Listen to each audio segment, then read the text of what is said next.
Por que eu digo que a sociedade ela está ficando cada vez mais burra? Esse emburrecimento ele tem uma base, perda da razão. A razão que é um elemento próprio da busca da verdade, da natureza das coisas. E aí vem a primeira evidência e também a mais polêmica: não existe verdade absoluta. Eu nunca vi uma coisa tão absurda e sem fundamento do que uma afirmação dessa. E ela hoje, na nossa sociedade, ela é extremamente difundida. Aliás, se existe uma verdade que seja absoluta no senso comum da sociedade, em grande parte dessa sociedade, no senso comum é que não existe verdade absoluta. E isso, racionalmente falando, é uma coisa imbecil e burra.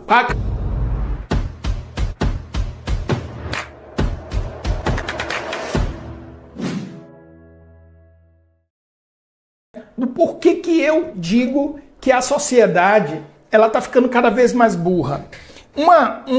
Esse emburrecimento ele tem uma base. Posso chamar essa base de... A gente poderia resumir isso daqui, a perda da razão. Perder a razão das coisas. E aí, quando a gente fala de razão, nós temos que entender isso de uma forma mais profunda. A razão, filosoficamente falando, não racionalizar as coisas. Mas a razão que é um elemento próprio da busca da verdade, da natureza das coisas, né? O que é a verdade da natureza das coisas. Então, isso tem sido uma coisa cada vez mais evidente dentro da nossa sociedade. E não. Eu não estou falando de buscar um determinado fundamentalismo, porque grande parte da perda dessa razão está... em alguns momentos, está justamente em alguns tipos de pensamento fundamentalista. A verdade é que, na minha percepção, nós estamos indo para cada vez mais um cenário tribal, onde, dependendo de qual seja a tribo que esteja afirmando algo, eu concordo e discordo imediatamente, independente de. Eu não estou refletindo sobre isso. Eu não estou raciocinando, eu não estou buscando elevar a minha razão para buscar o que é a verdade dentro daquele elemento. E aí vem a primeira evidência e também a mais polêmica. Eu já posso perder aqui um bocado de gente na live só nessa primeira evidência. Posso perder um bocado de gente aqui, mas eu já vou direto para ela. Não saia não, fica aqui, não saia não. A primeira delas é: não existe verdade absoluta. Eu nunca vi uma coisa tão absurda e sem fundamento do que uma afirmação dessa. E ela hoje, na nossa sociedade, ela é extremamente difundida. Ela é extremamente difundida. Ela é absolutamente consolidada. Aliás, se existe uma verdade que seja absoluta no senso comum da sociedade, né? Em grande parte dessa sociedade, no senso comum é que não existe verdade absoluta. E isso, racionalmente falando, é uma coisa imbecil e burra. Calma. Peraí, professor. Peraí, calma, que é isso assim, rapaz? Você tá maluco, é? Nós temos grandes filósofos que estruturam... Tudo bem, calma. Eu sei que existe uma grande discussão na filosofia sobre isso, principalmente os filósofos modernos, tudo bem? A questão é a redução disso sem entender toda essa dimensão da discussão. Por exemplo, dos essencialistas versus os existencialistas. Aqui a gente está falando de uma outra coisa, tá? Ok? A questão é que isso entra num senso comum e não se tem uma reflexão profunda sobre isso. E isso é, por exemplo, uma pessoa que chega, não existe... Uma vez eu estava num treinamento, eu gosto de contar essa história, e aí estava lá o treinador, e pessoas de alto nível, pessoas... são pessoas estudadas, pessoas que se interessam, que buscam conteúdo de desenvolvimento. O treinador falou assim: existe verdade absoluta? Todos disseram: não existe. Eu fui o único que disse: existe. Eu falei: existe. Aí todo mundo me olhou assim, né? Tipo, mas como assim? Aí eu disse: ei, sem polêmica, segue o jogo. Aí o treinador estava lá na frente, sorriu e disse: não existe verdade absoluta, e seguiu a linha de raciocínio dele. Mas isso está errado. Está errado sob vários pontos de vista. Vamos começar pela própria afirmação. Não existe verdade absoluta. Isso é uma verdade absoluta? É o paradoxo da verdade. Eu gosto de chamar assim. Isso é uma verdade absoluta? Não existe verdade absoluta. Aí os relativistas, eles chegam a dizer, não existem verdades absolutas. Nem essa que acabou de ser proferida pode ser considerada absoluta.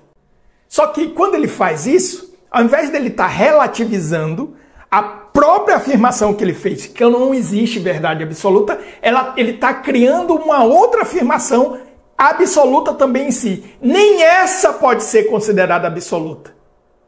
Eu estava essa semana lendo um texto de São Tomás de Aquino, né? Que ele estava, é um texto interessante, que em uma das objeções, porque São Tomás de Aquino ele faz uma afirmação, aí traz objeções e depois ele vai explicar. É bem interessante a forma como ele escreve, né? E eu estava lendo um texto de São Tomás de Aquino que o texto dizia o seguinte: a verdade existe. Se a verdade não existisse, dizer que a verdade não existe é uma verdade. Então, olha que louco, isso é um paradoxo, é um ciclo. Não tem como fugir disso. Por isso que a filosofia, principalmente os filósofos clássicos, né? O filósofo é esse amante da sabedoria, é esse alguém que busca a verdade das coisas. É que busca a verdade da natureza das coisas. É que busca a verdade sobre si, sobre a natureza, sobre o que os cerca. Não tem como. Então, se não existe verdade, quando eu digo não existe verdade, eu acabei de proferir uma verdade, que a verdade não existe. Essa é a verdade. Então, não tem como não existir verdade. Verdade é uma coisa que não tem como não ser. Ela se impõe. Ela se impõe, é por isso que ela não pode ser calada. A verdade não pode ser calada. Não pode. Aí vem outras sabedorias populares que dizem isso, né? Mentira tem pernas curtas. A verdade uma hora aparece. Porque ela se impõe. Ela existe. Ela se manifesta. Então, quando você faz uma afirmação dessa, outra coisa. Não existe verdades absolutas. Tudo é relativo. Relativo a quê? Relativo a quê? Matematicamente falando, quando eu falo o PIB do Brasil cresceu 3% em relação ao ano passado, tem que ter uma referência. E a referência da referência e a referência da referência. Aí pode pegar uma das provas as 3 primeiras provas de São Tomás de Aquino da existência de Deus, é justamente nessa brincadeira de voltar, para chegar à referência primordial. O ponto. Ai, professor, já está falando de Deus. Não, esquece. De onde é que veio o universo? É uma verdade. A física, ela aceita a teoria mais consolidada hoje é do Big Bang, onde existia um ponto singular, onde todas as forças físicas elas estavam unidas, como que numa força só. Então não tem como existir nada sem um absoluto, sem uma referência. O relativo. Relativo a quê? Entende isso? Então isso daqui é uma merda. Eu nunca vi, e eu vejo muita gente boa, gente inteligente, defendendo isso assim, sem passar por qualquer tipo de reflexão.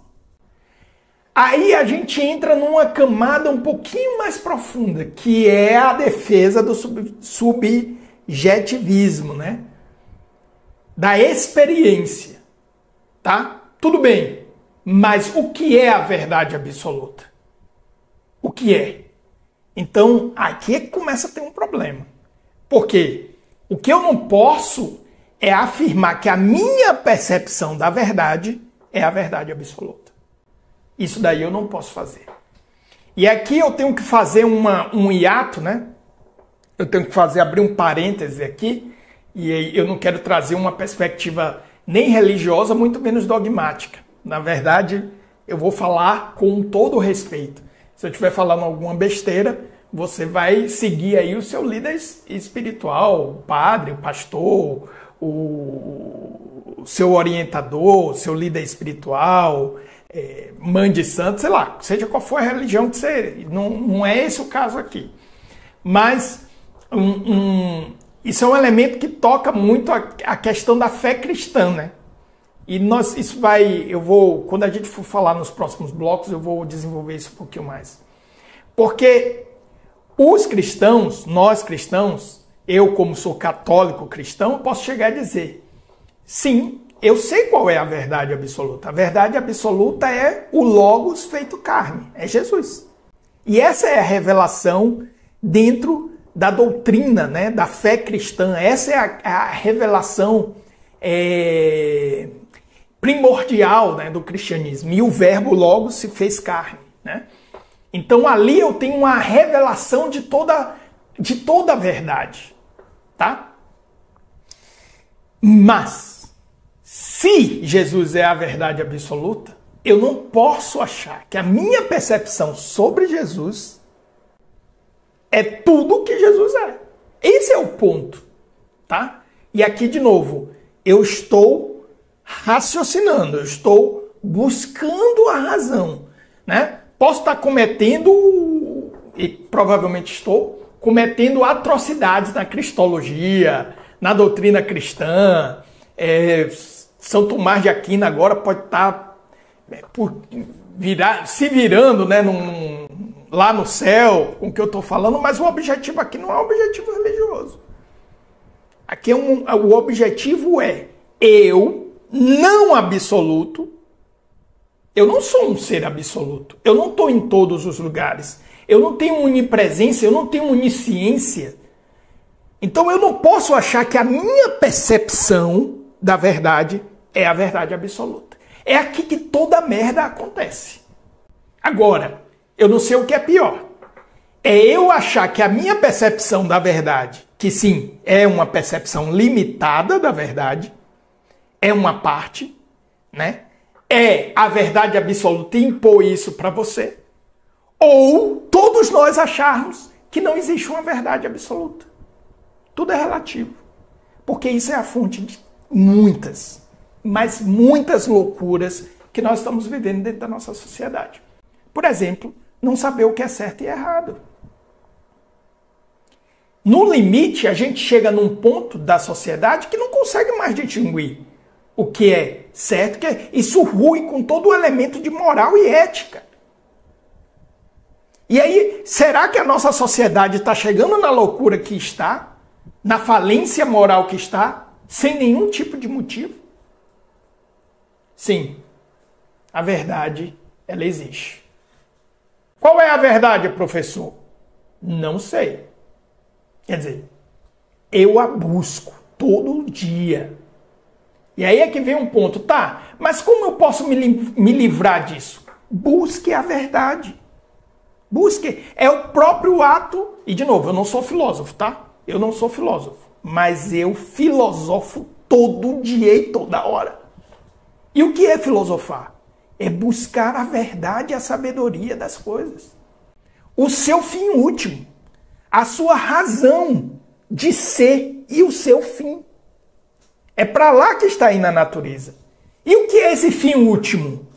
Essa é a busca daquele que anseia, que deseja, que é apaixonado pela verdade. Então eu sei que ela existe e eu a busco. Esse é um passo fundamental, é importante para você se livrar disso. Segundo passo é: compreenda que a sua percepção, a humildade, a sua percepção da verdade não é a verdade absoluta.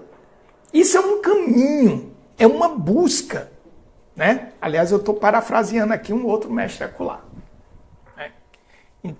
Entendedores entenderão. Então é um caminho que manifesta a verdade da própria vida. Sim, eu estou usando trocadilhos.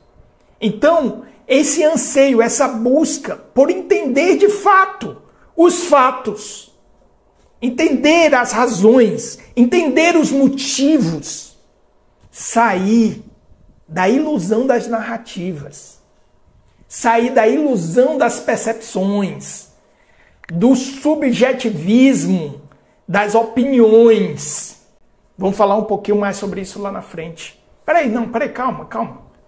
Ter a humildade de entender que o seu entendimento e o meu entendimento ele é limitado. Por isso, com certeza, é factível de estar errado e, com certeza, é uma parte de um todo. Em algumas verdades, um todo que me transcende, que talvez eu nunca consiga alcançar na totalidade. Então, abandonar essa ideia de que eu sei tudo, né? Como tem aqui perfis aqui no YouTube, né? Que abre live aí tem milhares de gado lá seguindo. Por quê? Porque a sociedade está emburrecendo, porra. Eu tenho uma tese que se hoje, eu tenho certeza, mas eu tenho certeza absoluta, que se Sócrates ou Platão abrisse um canal no YouTube, eles não iam ter seguidores. Certeza. Pega um livro de Platão e vai ler. Vai ler República, o diálogo, como ele constrói o diálogo. Vai ver como Sócrates utiliza a maêutica. Isso não chato pra caramba, redundante, eu não tô entendendo, tá complicando minha cabeça. Eu quero 3 regras. Isso não existe nesses grandes filósofos. Vai pegar os gênios aí, pô. Vai pegar Santo Agostinho para ler Santo Agostinho. Pega a Sêneca. Não, você tá por fora, professor. Você tá por fora. A filosofia estoica tá bombando na internet. Conteúdo produzido por IA. Fica aqui na live que eu já vou trazer para eles. Se fosse o canal do próprio Sêneca vivo hoje, não, é complicado demais. É profundo demais. Na internet você tem que ser raso.